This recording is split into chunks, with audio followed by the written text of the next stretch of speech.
Hi there, my name is Cupicate, and welcome back to Moon Clan in Clangen with our Royal Blood Challenge. So last time there was a desperate search for somebody that could be a potential mate and queen to Goosepaw. There was a battle between siblings, as one sibling was very hopeful to win the side of Goosepaw when he becomes king, but it didn't quite work out for Whisperpelt. Soft Willow ended up being the cat to succeed in that, but Soft Willow cannot be a noble with a single color coat.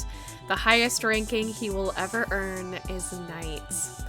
But then all of a sudden, seemingly out of nowhere, Sparrow Star remembers Wheatcrawl.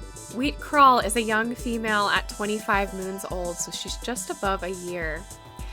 She's a faithful warrior. She was mentored by the queen, and her parent was Beleohorn, who fought to become a noble. She is the perfect candidate, but for right now, she is only a knight.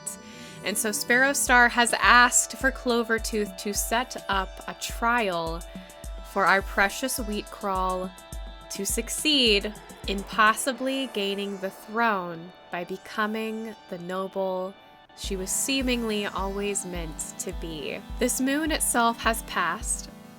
Everything has been done.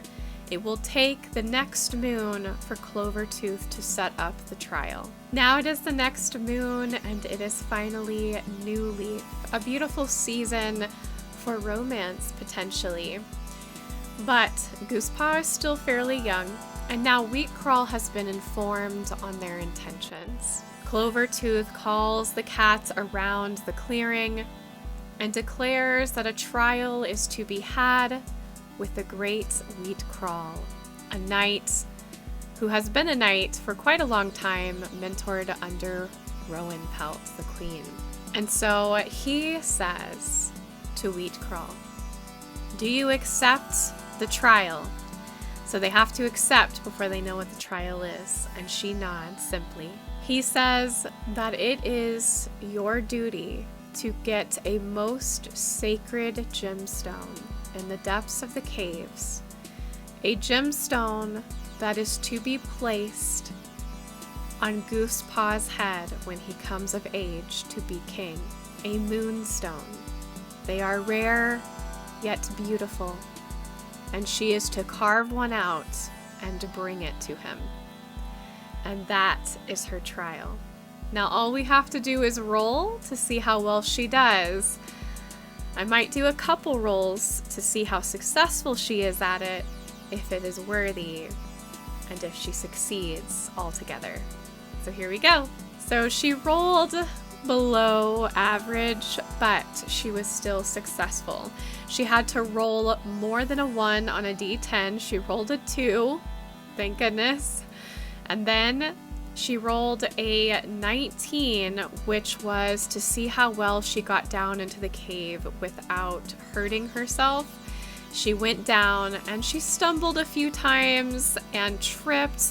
She's not horribly injured, but she is bruised and exhausted from the travel down the caves. And then my next roll was to see how well she found the moonstone. She rolled 39%, so it took her quite a long time. And then last was to see how well she carved out the stone, and that was 30%. So the stone is jagged and too large for Goosepaw's head, but it will work. Clovertooth will work on perfecting it and getting it a little smoother for the ceremony when he does become king. So she did her task. Did she do it well? No, but she did succeed.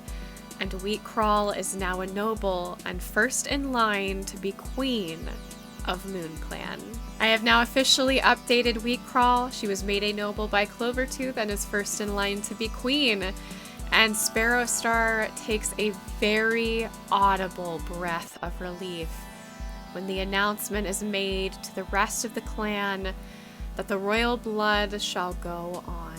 We've made it to the 38th moon, and yet Goosepaw has still not been made a proper warrior, which means he's not been made ready to be king. I don't know if this is Sparrowstar just hesitant to make that happen, or if he truly feels as though Goosepaw is not ready. But we have not had a naming ceremony to make him a warrior. I wonder why Sparrowstar is so reluctant. We are on the next moon, and Goosepaw still has not received his name.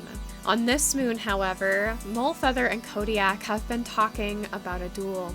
They're a little hesitant. They know that Whisperpelt received a special treatment kind of situation due to the fact that she is Soft Willow's brother.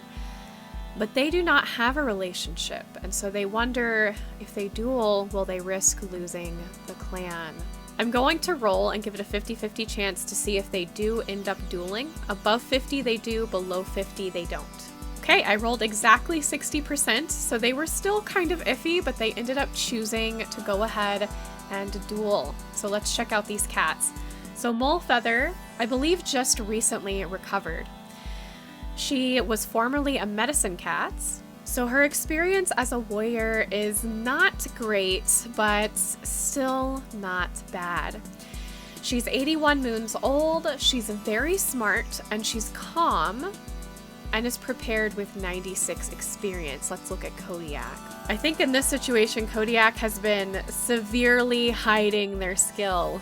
She is also a young adult female, 42 moons old, so nearly half the age of Molefeather. A loyal warrior, also very smart, with expert experience at only 42 moons old. That experience must have come from the fact that they were formerly a loner. Loners often have to teach themselves how to survive without the help of the clan, so it is unsurprising that a loner could easily outdo a clan cat. However, the dice surprise me constantly. This could go one way, it could go another. So as I look at Kodiak, I see loyal is not really a trait that I would say would give a plus or minus in this case. I'm just gonna say it doesn't add anything. I would say very smart is a plus because you're able to look and see maybe openings when having the opportunity to attack. With experience over 200%, that is definitely a +2. That's a +2. As for Molefeather, Molefeather is a little older, but she's not old enough that I think that I need to take a minus for right now. I also don't really see calm as a plus or minus. I think I'm going to leave that 0 as well. Very smart is also good, but the experience hasn't even reached 100%. So right now it's going to be a +1 to a +3. We'll just cancel out one of those. So Kodiak gets a +2 to their roll every time. But again, that's not a lot, surprisingly. So we'll see how this goes with the dice rolls. Now that the moon is coming to a close, patrols have been done for the day. Kodiak and Molefeather go to Clovertooth and says, "We would like to duel. We understand the consequences, but we also understand the reward, depending on if we win or lose. They are very prepared for either way." And so Clovertooth nods and explains to Sparrowstar what is going on. He seems a bit reluctant. The way the last duel went, seeing a sister and brother fight, was heartbreaking. It was gut-wrenching. It was not something he wanted when it came to his clan, seeing his cats fight each other, but at the same time he understands why. But his clan is so small, so seeing them duel like this is always scary. Accidents can happen, cats can die, and the clan being so small, they can't afford to lose cats right now. They need to protect his son, Goosepaw, and the future queen, Wheatcrawl. So already he does not plan on dismissing the loser. And he says as much when he steps onto his rock, still slightly injured but trying to remain composed. He says, "I call upon Molefeather and Kodiak. Please step forward as you have requested a duel." And he says, "I will not be dismissing the loser. And so, if you do lose, the true punishment is that you cannot duel again. And he looks at Whisperpelt when he says this. And she understands that if she stays in the clan, she will stay a peasant for the rest of her life. It is a fate that she must accept in silence, though her heart is burdened, angry, and dark by this news. The two other cats nod in acceptance and smile a bit, knowing that they will not have to leave the protection of the clan before they face off in the center of the camp, ready to duel. All right, it starts off with Kodiak rushing to Molefeather. The speed in which this cat moves, Molefeather did not expect. And suddenly she realizes she may have been duped in the skill that this other cat actually has. With the rush that Kodiak has and with the momentum, she barrels into Molefeather, knocking her backwards, and the two go tumbling almost into the side of the clearing and into other cats. But Kodiak is not done yet. She ends up slashing into the leg, the underneath part of her leg, causing her to yowl in pain, and some blood starts to trickle out of the wound. It is a good first start for Kodiak. But Kodiak isn't done. Now that Molefeather is on her back, she wants to get even more of an upper hand. She presses her paw into the wound she just inflicted, and she starts to scratch her rear legs into Molefeather's belly, causing fur to fly between them, puffing out. The cats around them are gasping in shock and also excitement. They didn't realize that Kodiak was such a talented cat. They almost seemed to hold back in patrols. And now they're realizing, has Kodiak been a little lazy? But they are worried about Molefeather. This is already 2 strikes against her, and they aren't sure she has much left, but we'll see.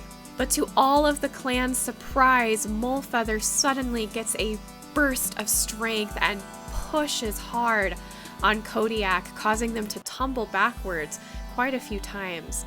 She ends up using the same momentum, the same move that Kodiak did, and barrels into Kodiak, causing them both to tumble again. But she does something a little different. She purposely lands on her back, digging her front claws in to clasp onto Kodiak, and then rakes her rear legs into Kodiak's belly, causing blood to trickle down her paws, and fur continues to fly everywhere. The clearing is filled with yowls and screeches. The other cats are just wide-eyed. Some are cheering, some are gasping, some are silent. But this is intense, and they're not sure where it's gonna go, especially now that Molefeather has come back with quite the vengeance. But all of that effort leaves Molefeather exhausted. She put everything she had into that last attack, so much so that she's a bit winded. Kodiak sees this and takes advantage of the weakness, pushing her down, pinning her down again, realizing that Molefeather did herself a bit of a disservice by not having enough energy to get back out from under Kodiak.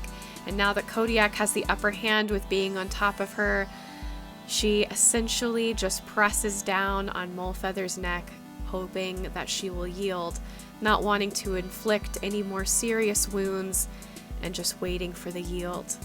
And the yield does come very quickly. Molefeather says, "You win. I'm done. I'm spent." And then Kodiak gets off of her with ease, but does help the older cat up, saying, "You did well. I thought you had me there."